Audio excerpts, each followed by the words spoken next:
What's up, guys? It's a little random, but it's one of the more talked about topics in sports that continuously gets debated back and forth, and that is the conversation between the comparison between LeBron James and Michael Jordan, or Michael Jordan and LeBron James, and who is better between LeBron James and Michael Jordan, or Michael Jordan and LeBron James, and/or. Really, the question that we need to ask ourselves is, should we be comparing Michael Jordan and LeBron James? There are the similarities in jumping ability, the similarities in speed, the similarities in scoring ability, and the similarities of putting together a great career that cannot be matched historically in terms of exactness and in terms of style and stylistically. That we do know.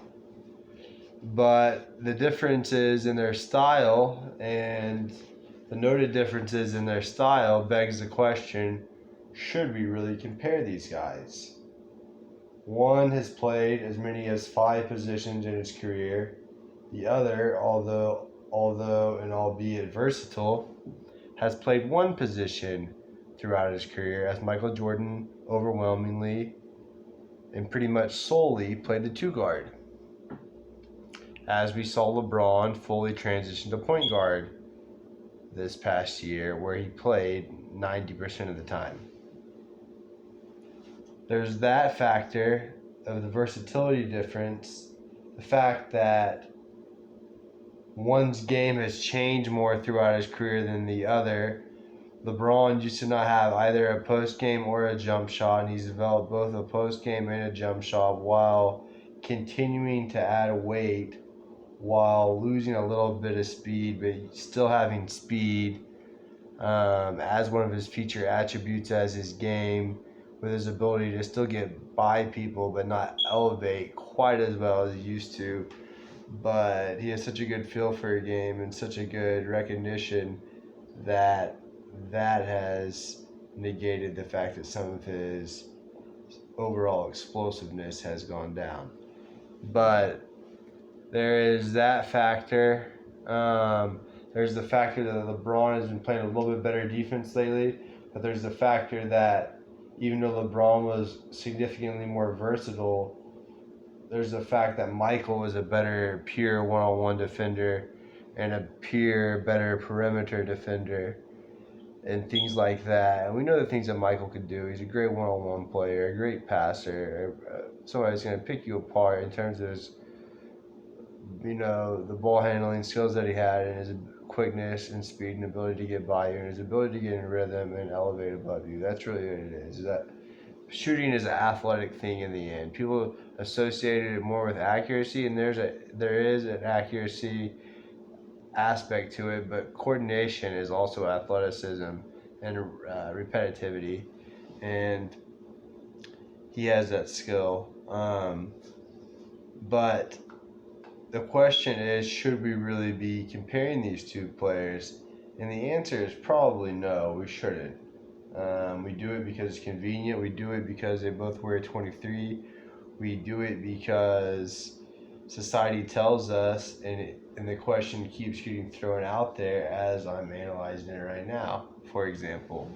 But there is a significant difference. There are significant differences in their game, and that's really the main reason why the comparison is almost illegitimate, because when you start comparing them and you realize how many different differences there are in their games respectively,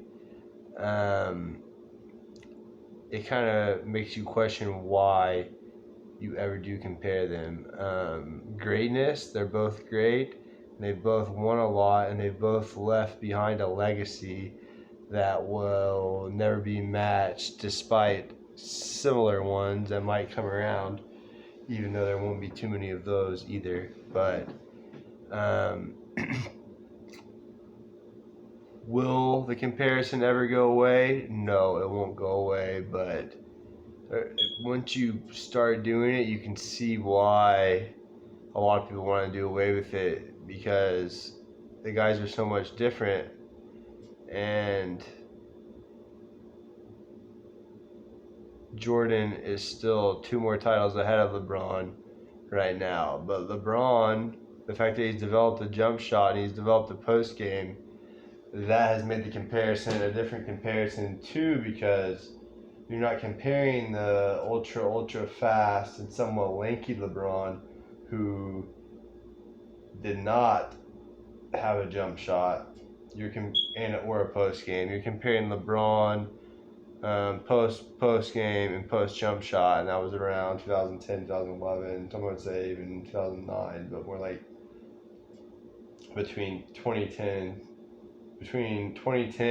and 2012, 2013. That's when LeBron really developed his post game with Hakeem when he went down to Houston, and that definitely added another element to it. So there are 2 different LeBrons that we're talking about. Some would say there were 2 different Michaels, but Michael still was a guy that was going to rise above you with the jumper from the day one that he entered the league to the time he left the league at the very end. So even though Michael maybe got a little bit thicker and he wasn't quite as much over the top all the time, it wasn't quite as much of a flyer all the time from distance.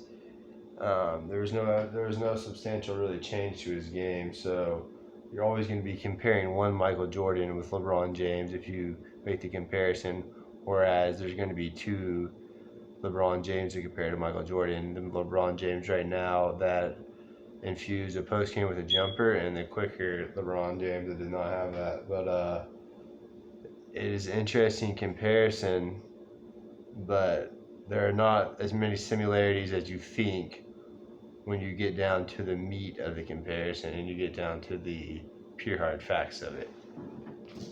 Thank you and have a good night.